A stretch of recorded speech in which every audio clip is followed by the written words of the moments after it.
नमस्कार, स्वागत है आप सभी का राजभाई प्रेस में। आज हम जौनपुर में हैं और हमारे साथ में तमाम प्रधानगण मौजूद हैं और हम आज बताएंगे आपको कि जौनपुर में जो ग्राम प्रधान है अपने माध्यम से जो राजभर समाज है उनको कैसे गाइडलाइन देंगे, आगे आने वाले समय में कैसे एकजुट रहना है, कैसे समाज का विकास करना है, इन सारी विचारधारा हम जानने की कोशिश करेंगे। सबसे पहले शुरुआत करेंगे, सर आपका परिचय।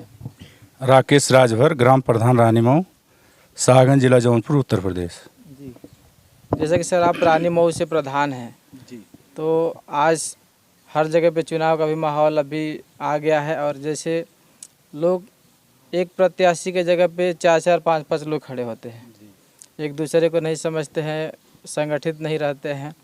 तो इस तरीके से ऐसा कुछ मैसेज बताएं जैसे कि आने वाले समय में, जो आने वाले चुनाव में ज़्यादा से ज़्यादा लोगों को प्रधान चुन कर लाया जा सके। सबसे पहले आपको धन्यवाद देना चाहता हूं। गांव में जैसे हम लोग सबका काम करते हैं, पक्ष विपक्ष सबका काम करते हैं, इसलिए सब संतुष्ट रहते हैं। रोड, रास्ता, नाली, खड़ंजा, पेंशन, आवास सबका सुनते हैं, सबका काम करते हैं और गांव में मिलजुल के काम करते हैं और सबको मिला के लेके चलते हैं। जैसे कि बहुत सारे ऐसे प्रधान होते हैं जो कि चुनाव जीतने के बाद पक्षपात चालू हो जाता है, फलाने ने वोट नहीं दिया, उसने हमारा ये काम नहीं किया। तो इस तरीके की काम नहीं होना चाहिए। जैसे कि सर ने बताया कि आप प्रधान बन गए तो समाज को एक नज़रिए से देखिए, सबको जो जिस लायक है उसको उस तरीके से लाभ दिलाएं और एकजुट होकर रहें। जैसे कि बहुत सारे लोग हैं, जैसे एक ही गांव से 5-5 प्रत्याशी खड़े हो जाते हैं, तो जिसमें हार का कारण ज़्यादा हो जाता है। तो इस विषय को लेकर क्या मैसेज देना चाहेंगे? हम लोग तो जो विपक्ष में लड़ते हैं उनका भी सुनते हैं, अपना भी सुनते हैं, सबका काम कराते हैं। कोई गांव में तनाव नहीं रहता, सबका काम होता है, सबका काम करते हैं। बच्चों के लिए क्या कहेंगे जो आज एजुकेशन लाइन में ध्यान नहीं दे पा रहे हैं, भटक जा रहे हैं? जैसे 8वीं 10वीं पढ़ने के बाद फैक्ट्रियों में चले जाते हैं या फिर लेबर वर्क में भिड़ जाते हैं जी, तो ऐसे बच्चों के लिए क्या मार्गदर्शन देना चाहेंगे? गांव हम लोग जाते हैं, सबको समझाते हैं कि आप अपने बच्चों को पढ़ाइए लिखाइए, यही हम लोग का अभियान है। गांव-गांव में गांव-गांव जाते हैं। सर आपका परिचय। जवाहिर राजभर, प्रधान पटरिया जी, जैसा कि आप प्रधान हैं तो क्या मैसेज देना चाहेंगे, समाज को कैसे एजुकेट करेंगे, कैसे जागरूक करेंगे? सर, हम चाहेंगे कि हमारे समाज के गार्जियन अपने बच्चों को जीरो से लेकर जैसे ज़्यादा से ज़्यादा शिक्षा पर ध्यान दे। जैसे हमारे समाज के अधिकतर बच्चे जैसे शुरुआती ही दौर से गोली कौड़ी, ताश, गुटखा जैसे नशे के आदी हो जाते हैं। 10 साल के बाद ही एकदम बैकफुट पर चले जाते हैं, जैसे ना उनको पढ़ाई लिखाई में ध्यान नहीं रहता और गार्जियन भी वैसे है जैसे कोई ध्यान देता नहीं कि नहीं हमारा बच्चा पढ़े लिखे, समाज में जैसे तरक्की करे। उनसे कोई मतलब नहीं है हमारे समाज के गार्जियन लोगों से। जैसे कि आज नई टेक्नोलॉजी आई है, पॉलिटेक्निक है, ITI है, बहुत सारे टेक्निकल जो नॉलेज है। अगर जो कमज़ोर बच्चे हैं, गरीब परिवार से आते हैं, तो उनको इस तरीके के एजुकेशन लेना चाहिए, क्या कहते हैं? हाँ, एकदम सही बात है। जैसे कम पैसा में अच्छी डिग्री हो जाती है, जैसे कहीं भी बाहर भी जाएंगे तब भी कमाएंगे। ITI कर लेंगे, पॉलिटेक्निक कर ले। जैसा कि आज इतिहास संरक्षण का मामला आ रहा है, जगह जगह पर नेम प्लेट चेंज हो जा रहे हैं, छेड़छाड़ हो रहा है, इस विषय को लेकर क्या कहें? भाई, नेम प्लेट तो बहुत दुखद बात है कि नेम प्लेट जैसे किसी का भी हो। बहराइच का ले लिया जाए, बहराइच में पहले राजभर ऑलरेडी लिखा हुआ था, फिर बाद में वो टाइटल हटा दिया जाता है। भाई, उसके लिए तो हम लोग के लिए एकदम शर्म की बात है। जैसे हमारे जो नेता हैं भाई, इस समय 2-2 मंत्री हैं, वो लोग कुछ कर ही नहीं रहे हैं। परिचय रही रामजीत प्रधान, जिला जौनपुर। समाज उत्थान की बात करेंगे, समाज उत्थान कैसे किया जा सकता है अपनी राय? उत्थान ऐसा है कि देखिए सर, जब तक मोबाइल लड़कियों के पास रहेगा बिगड़ेंगे बरोबर पक्का। मतलब कोई पढ़ाई करता नहीं, मोबाइल हाथ में ले लेंगे, माई बाप मोबाइल दे देते हैं सबको। मोबाइल से बहुत सारी नॉलेज भी तो मिलती है। नॉलेज मिलती है मगर वो खेलते हैं लूडो, कहीं पढ़ाई करने जाते नहीं लोग। अगर यही मोबाइल ना दे, अपना से जब काम खातिर मोबाइल है ना, कि हमेशा खातिर थोड़ी मोबाइल है, कोई भी मोबाइल है काम खातिर होता है कि इमरजेंसी हमेशा लेके जब बैठ जाइए तो कहाँ से पढ़ाई लिखाई होगा। माई बाप तो दे देंगे मोबाइल, नहीं दोगे तो कहीं हम जहर खा के मर जाएंगे, हे खा के मर जाएंगे, तो होता है ना गांव में। जो बिगड़ते लोग हैं मोबाइल बच्चों को नहीं देना चाहिए। दूसरा और दूसरा जो है कि गांव का विकास जो है हम लोग मिलजुल के करते हैं। गांव वाले हमारे पूर्वज जितने भी हैं कोई झगड़ा लड़ाई नहीं है। जिसका काम करना हम सबका काम करते बराबर, चाहे कोई विपक्ष को हो चाहे कोई भी, सबसे मिल के रहते हैं। सबको एक नज़रिए से एक नज़रिए से देखते हैं सबको। और कुछ कहना चाहिए? और क्या कहेंगे, यही तो है हमारे गांव में लफड़ा, यही मोबाइल का। और बाकी जितने भी हैं कुछ लोग माई बाप कहें कहीं लोटा ला जाए ठीक है, बैठ के मंदिर न छोड़ेंगे न मस्जिद छोड़ेंगे, कहाँ कहाँ बैठ के दारू पीते हैं तो क्या करेंगे लोग। संस्कार के ऊपर क्या कहेंगे आप? जैसे कि आज बच्चों के अंदर से संस्कार गायब होते जा रहे संसार यही सो रहा था, मोबाइल दे रहे हैं, माई बाप कोई पूछ नहीं रहा। माई बाप अगर कुछ कहते हैं तो माई बाप को डांटते हैं उल्टे। दबाव पहले से नहीं है तो दबाव कहाँ से हो पाएगा। प्रधान प्रतिनिधि ढंडवारा कला। बच्चों को क्या मैसेज देना चाहेंगे? समाज में आजकल के जो बच्चे हैं कम पढ़े लिखे नौकरियों पे निकल जा रहे हैं। जैसे जो बड़ी बड़ी पढ़ाइयाँ हैं, IAS PCS अधिकारी, तो ये कैसे बनेंगे बच्चे? बच्चों को हम ज़्यादा ब्लेम नहीं कर पाएंगे क्योंकि गार्जियन का मेन रोल गार्जियन का होता है। गार्जियन अगर शुरू से वाच करें अपने बच्चों पे तो बच्चे वही कहते हैं कि कच्चा घड़ा है, जैसा ढालेंगे वैसा होगा। गार्जियन खुद नहीं ध्यान दे रहे हैं अपने बच्चों पे। कोई ताश खेल रहा है, कोई सुबह ही मछली मारने निकल जा रहा है। किसी बच्चा 11-12 बजे के बजे कहाँ से घूम के आ रहा है, किसको कोई लेना देना नहीं है। एक रीज़न तो ये भी बच्चों को ब्लेम करें, अभी तो छोटे हैं। एक रीज़न तो ये भी आता है कि गरीब परिवार के जो लोग हैं बाहर कमाते हैं, बच्चा अकेले रहता है तो मनमानी तरीके से घूमता है। उसमें माँ का रोल होता है ज़्यादा। भाई देखिए, बच्चा गार्जियन के है, पैदा कर दिए हैं भाई, उनके रहन सहन शिक्षा के लिए तो उनको बाहर जाना पड़ेगा। क्योंकि वो इतने पढ़े लिखे होते तो कहीं जो जॉब कर रहे हैं, कहीं गांव में अगर गांव में रह जा रहे हैं, जो ऐसा गांव का मतलब वातावरण ही है, बिल्कुल ध्यान ही नहीं। बच्चा सुबह पिताजी ड्यूटी पे चले जाते हैं, माँ वॉच नहीं कर पा रही हैं। लेकिन ये भी तो होता है कि पढ़ने वाले बच्चे कैसे भी माहौल में रहते हैं तो पढ़ लेते हैं। 100 में 1-2 ही होते हैं जो स्वतः ही अपना सब कुछ कर लेते हैं। बाकी 90% बच्चे हमारे समाज के सब ऐसे ही हैं। कैसे सुधार कैसे किया जाए इस पर बताएं? सुधार तभी होगा कि मतलब गार्जियन थोड़ा विशेष ध्यान दे बच्चों पे, तो सुधार हो सकता है। बच्चे देखिए, बच्चों का मन चंचल होता है, जैसा माहौल मिलता है उस हिसाब से ढल जाते हैं। अगर गार्जियन वाच करते हैं, बराबर अपने ध्यान दें अपने बच्चों पे, तो सुधार होगा, बिल्कुल होगा सुधार। बीच में अभी 10 साल मतलब पिछली जो जनरेशन थी वो विकास थोड़ा हम लोग प्लस हो रहे थे, लेकिन ये जो जनरेशन है आने जो अभी है 14-15 साल वाले, ये बहुत गड़बड़ है। जैसा कि आप प्रधान प्रतिनिधि हैं तो गांव की किस तरीके की समस्याएं आती हैं? गांव की समस्या क्या कहा जाए, बच्चों को समझाया जाता है। जैसे हम लोग तो काफ़ी समझाते हैं बच्चों को, लेकिन जैसे अगर उनको बता दिया जाए ये नहीं बेटा ये करो, ये नहीं, तो अगले दिन वो रास्ता ही काट देगा आपका। अगर आप जा रहे हैं तो साइड से निकल जाएगा। और दूसरे गार्जियन भी नहीं, जैसे अगर कोई बात हो गई तो गार्जियन कहे हम क्या ये हमें खाए कमी बे, हम पहले सुधरें फिर हम दूसरे कहें। बच्चों के लिए क्या मैसेज देना चाहिए? बच्चों को तो यही मैसेज देना चाहते हैं, भाई ज़रूरी नहीं कि आपको नौकरी ही मिले, आप पढ़ाई करिए, शिक्षित आप रहेंगे तो इस पीढ़ी को नई नौकरी मिली तो हमारे जो बच्चे होंगे हम उनको तो जॉब मिलेगा, उनको नौकरी मिलेगी। ज़रूरी नहीं है कि सरकारी नौकरी आप करिए, आप प्राइवेट में भी अच्छी आप अगर पढ़े लिखे रहेंगे तो बिजनेस भी करना चाहें, जिस क्षेत्र में आप जाना चाहेंगे उस क्षेत्र में आप सफल होंगे अगर शिक्षित रहेंगे आप। धन्यवाद सर। आपका परिचय? अरविंद राजभर, प्रधान बैरक डी, विकासखंड फूलपुर, जिला जो आजमगढ़। जैसा कि आज समाज उत्थान के लिए हम लोग बात करें, समाज को कैसे आगे बढ़ा जाए, कैसे संगठित किया जाए, कुछ मैसेज।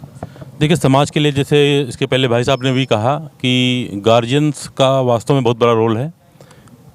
शिक्षित अगर गार्जियन है तो वो सारी बातें समझता है, और हमारे जो पूर्वज शुरू से ही शिक्षा के मामले में बहुत पीछे थे, और कुछ पीढ़ियां आई जो थोड़ा सा चेंज तो हुआ, लेकिन फिर दोबारा हम उसी ट्रैक पे दोबारा जा रहे हैं। तो शिक्षा अगर नहीं बढ़ती है हमारे समाज में तो उत्थान नहीं हो सकता। हम सोच भी नहीं पाएंगे उत्थान के बारे में अपने समाज की। शिक्षा, क्योंकि देखिए होता क्या है कि इंसान को बदलने के लिए दो चीज़ों की ज़रूरत होती है। अगर उसके पास पैसा है तो अपने पैसे से बिजनेस कर सकता है, जिससे वो अचीवमेंट पा सकता है। अगर उसके पास बैकअप नहीं है, पैसा नहीं है, तो शिक्षा ही एक ऐसा माध्यम है जिससे वो अपनी ज़िंदगी को बदल सकता है। तो अपने समाज की बात करें तो बहुत कम गिने चुने लोग ही होंगे जिनके पास अच्छा बैकअप है या बैंक बैलेंस है जो बिज़नेस कर सकता है। अन्यथा 99% ऐसे लोग होंगे जो शिक्षा के ही माध्यम से आगे बढ़ सकते हैं। तो समाज से हम यही कहना चाहेंगे कि शिक्षा पे ध्यान दें, और जो भी संस्कार की जो भी बात कर रहे थे आप, संस्कार बहुत ही ज़रूरी चीज़ है किसी भी समाज के लिए। अगर संस्कार नहीं है तो उनका कोई भविष्य नहीं है। संस्कार ही आदमी को आगे चलना सिखाता है, या फिर कुछ अचीवमेंट करने की लालसा जो उसके अंदर जगती है, या लोगों का जुड़ाव होता है। अगर आप किसी को रिस्पेक्ट देंगे, आपके अच्छे संस्कार हैं, तो लोग आपसे जुड़ेंगे, आपके साथ बैठ के बात करेंगे, आपसे मिलना चाहेंगे। संस्कार ही नहीं होगा तो लोग नहीं जुड़ेंगे, आपसे नहीं बात करेंगे। और जब तक कोई समूह जुड़ेगा नहीं, आपस में डिस्कस नहीं करेगा, बात नहीं करेगा, नहीं मिलेगा, तो उनका जो पास्ट है वो नहीं जान पाएगा और भविष्य भी नहीं जान पाएगा। तो संस्कार का भी बहुत बड़ा अहम रोल होता है इंसान के जीवन में, शिक्षा के साथ साथ। जैसा कि बात करेंगे आरक्षण, जैसा कि बहुत सारे बच्चे ऐसे भी हैं जो कि एक इंतज़ार में हैं कि हमको एसटी आरक्षण मिल जाए तो हम गरीबी से कुछ पढ़ के आगे बढ़ जाएंगे। आज पिछड़ा वर्ग में उत्तर प्रदेश में राजभर समाज है, तो यहाँ भी वो जो पढ़ने की सुविधाएं हैं नहीं मिल पा रही हैं। तो ऐसे बच्चों को क्या कहेंगे कि आरक्षण पे डिपेंड रहना चाहिए या फिर अपने अब तरीके से पढ़ के आगे बढ़ना चाहिए? नहीं, देखिए, आरक्षण की जो बात है, जो संविधान की रचना बाबा साहब भीमराव अम्बेडकर जी ने किया है, ये इतने दूरगामी थे। एक तरह से कहा जाए तो भगवान से वास्तव में कम नहीं है। वो नहीं कहता कि भगवान सब देखता है, क्या हुआ है, क्या होने वाला है। उसी तरह इनकी भी दूरगामी जो एक तरह से कह लीजिए कि वो था इनके अंदर, कि उन्होंने इस चीज़ को समझा कि भविष्य में क्या होना है। उस तरह से इन्होंने संविधान की रचना की। आरक्षण की जो बात करते हैं वो वास्तव में बहुत ही ज़रूरी चीज़ है। ज़रूरी इसलिए है कि जैसे अभी बात करें शिक्षा की, शिक्षा में आरक्षण की ज़रूरत किस लिए है? अगर जो फॉरवर्ड लॉबी के बच्चे हैं उनको उतना प्रभाव नहीं पड़ता आरक्षण, क्योंकि उनको उस तरह के स्टेटस मिल जाता है पढ़ाई लिखाई का। एक अच्छा एजुकेशन के लिए एक अच्छी कोचिंग मिल जाती है, अच्छा माहौल, अच्छा परिवार मिल जाता है, फाइनेंशियली कोई प्रॉब्लम नहीं होती, तो उनको उतना मायने नहीं रखता। लेकिन जो गरीब क्लास के बच्चे हैं वो अच्छी कोचिंग में पढ़ाई नहीं कर सकते, या उनका अच्छा बैकअप नहीं है, तो उनके लिए वो चीज़ें आप में क्या क्वालिफाइड है, कोई 100 में कोई एक अच्छा निकल गया, चलो ठीक है, उसी चीज़ को माहौल में बना के निकल लिया, फाइट कर गया फॉरवर्ड के लॉबी में भी। लेकिन जो और बच्चे हैं वो नहीं पढ़ पाते हैं, तो उनके नंबर कम आते हैं या उनकी सोच बड़ी नहीं हो पाती। तो आरक्षण से ही वो जो उनकी कैपेसिटी होती है, एबिलिटी जो अचीवमेंट करते हैं वो आरक्षण के लिए के साथ साथ वो उनके साथ स्टैंड कर जाते हैं। जैसा कि आपने बताया कि आरक्षण मिलता तो अच्छा होता, लेकिन आरक्षण के इंतज़ार में बैठे रहना अच्छा है कि हमको मन से पढ़ लिख के एक्सपर्ट बन के जनरल लेवल से आगे बढ़ना चाहिए? नहीं, आरक्षण देखिए, आरक्षण भी आपको तब मिलेगा जब उसमें भी उस कैटेगरी में आप पहुंच पाएंगे। उसके लिए भी आपको पढ़ाई करनी पड़ेगी। हम आपसे बताया ना कि जैसे 100 बच्चे हैं हमारे, मान लीजिए 100 बच्चे हैं पढ़ाई कर रहे हैं, 100 बच्चों में अगर 10 बच्चे पढ़ने में तेज है, अच्छे हैं, तो उनको जरूरत नहीं है आरक्षण की। लेकिन 90 बच्चे तो ऐसे हैं जिनको ज़रूरत पड़ेगी आरक्षण की। और ज़रूरत क्यों है? आरक्षण का जो मेन उद्देश्य है ये नहीं कि देखिए कुछ चीज़ों में आरक्षण नुकसान भी देता है। जैसे मान लीजिए डॉक्टरी लाइन आपने कर दिया आरक्षण, पता लगा कि वो बच्चा उतना सक्षम नहीं है और डॉक्टर बन गया, तो उसका नुकसान समाज को जाएगा। ठीक, अब और चीज़ों में आरक्षण की ज़रूरत पड़ती है, मैंने कहा आपको कि बच्चे जब उस तरह के हाव भाव या माहौल या बैकअप नहीं पा पाएंगे तो उस तरह की क्वालिटी उनकी पढ़ाई में नहीं रहेगी।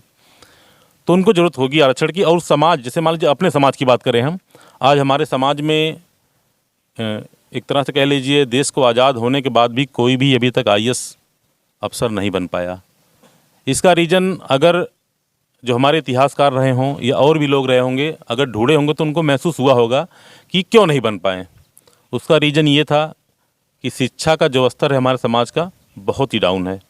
और शिक्षा पे कोई परिवार है, माँ बाप ध्यान दे रहा है तो बच्चे उसके जो है उसके मन माफिक काम नहीं कर रहे हैं। और कोई बच्चा अगर पढ़ने में तेज़ है तो उसको माँ बाप सपोर्ट नहीं कर पा रहे हैं। और रही बात समाज की, समाज में एक तरह से कह लीजिए जुड़ता नहीं बन पा रही है कि अगर कोई बच्चा पढ़ाई में निकल रहा है, माँ बाप सक्षम नहीं है तो चलो भाई समाज ही उसको पढ़ाई लिखाई में आगे बढ़ा सके। और बिना शिक्षा के तो कुछ भी संभव नहीं है। चलिए बात करेंगे, आज समाज को संगठित और संगठित करना है तो कैसे किया जाएगा, कैसे लोगों के अंदर भाईचारा बढ़ाया जाए?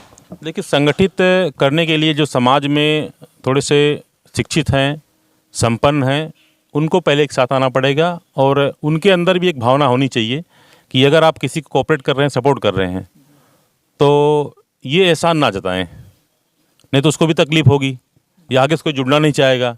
अगर आपके पास सक्षम है, आप समाज के लिए कुछ करना चाहते हैं। देखिए होता क्या है कि हर कोई नहीं कहता कि भाई हम इस धरती पे जन्म लिए, हमारी मिट्टी हमारी माँ है, तो इसी को लेके लोग काम करते हैं। अगर हम समाज में जुड़े हैं, समाज से हैं, तो हम भी चाहेंगे हमारे समाज का नाम हो, रोशन हो, तरक्की करे। तो उसमें जो संगठित का मतलब ये है कि भाई जो हमारे समाज में पढ़े लिखे लोग हैं, संपन्न लोग हैं, वो इस तरह की बैठकें करें, आपस में मिलना जुलना बढ़ाएं और ढूंढें ऐसे बच्चों को कि जो पढ़ने में सक्षम है, अच्छे हैं, उनको प्रोत्साहित करें। सर परिचय। कृपा शंकर राजभर, ग्राम प्रधान पुरई खुद, विकासखंड सागन, जौनपुर। समाज उत्थान के लिए सर क्या कहेंगे? जैसा कि राजभर समाज का एक समय था जब भी लोग अपने अस्तित्व को भूल चुके थे, लेकिन जैसे जैसे आज राजभर समाज अपने इतिहास के बारे में जान रहा, अपने अस्तित्व को पहचान रहा है, आज हर क्षेत्र में आगे बढ़ रहा है, तो लोगों जो समाज है राजभर समाज, उसको कैसे और अग्रसित किया जाए, काफ़ी तेज़ी से बढ़ाया जाए, क्या सजेशन देना चाहेंगे? समाज हमारे समाज में सबसे पहले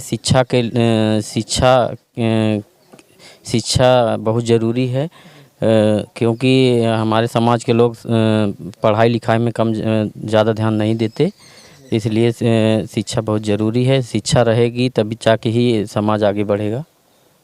एक समय था जब भी गरीब लोगों को पढ़ने से रोका जाता था, लेकिन आज हर क्षेत्र में जैसे देख सकते हैं कि स्कूल, सरकारी स्कूल भी खुले हैं, प्राइवेट स्कूल भी खुले हैं, कोचिंग सेंटर्स खुल चुके हैं, तो अभी आज लोग क्यों नहीं पढ़ रहे? ये सब जैसे माता पिता को ज़्यादा ध्यान देना चाहिए, क्योंकि गार्जियन ही एक कड़ी है जो कि शिक्षा के मामले में अपने बच्चों को शिक्षित बना सकते हैं। इसलिए सबसे ज़रूरी है कि माता पिता को ही ध्यान देके और समाज के जो शिक्षित लोग हैं थोड़ा वो ध्यान देंगे तो बहुत बढ़िया रहेगा, तो बच्चे ताकि शिक्षित हो सके और आगे बढ़ सकें। एक समय था जब भी राजभर समाज के राजाओं की संख्या काफ़ी ज़्यादा हुआ करती थी और आज दयनीय स्थिति में है।